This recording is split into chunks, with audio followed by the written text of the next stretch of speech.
क्या तू लेके आया है, क्या तू लेके जाएगा। क्या तू लेके आया है, क्या तू लेके जाएगा।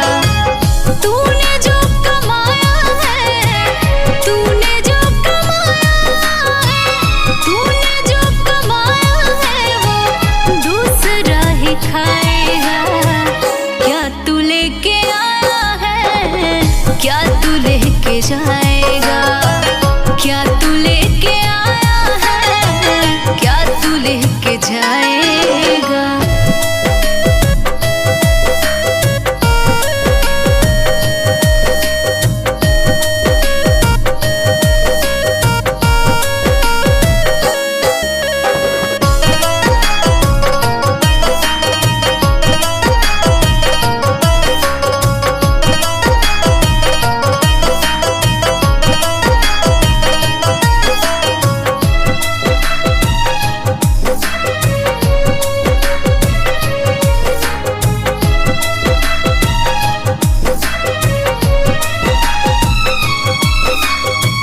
मतलब के सब रिश्ते नाते सब यही छूट जाएगा।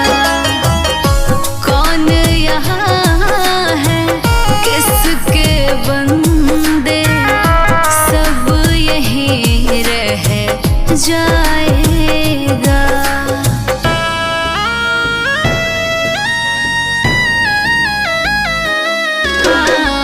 मतलब के सब रिश्ते नाते सब यही छूट जाएगा। कौन यहाँ है किसके बंदे, सब यही रह जाएगा।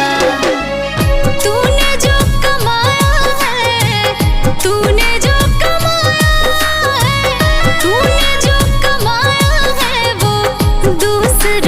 खाएगा। क्या तू लेके आया है, क्या तू लेके जाएगा। क्या तू लेके आया है, क्या तू लेके जाएगा।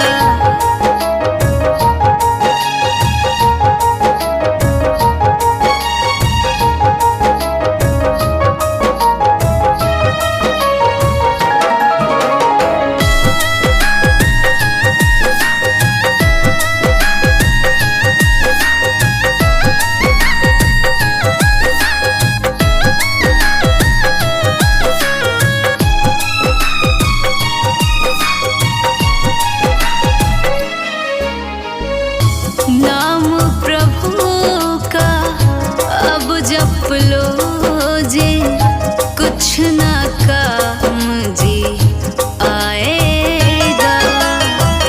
जब अपने सब छूट जाएंगे, राम नाम काम जी आएगा।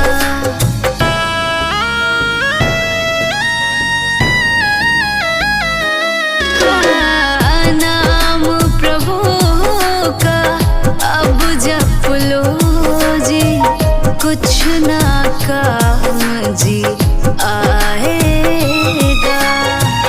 जब अपने सब छूट जाएंगे, राम नाम काम आएगा।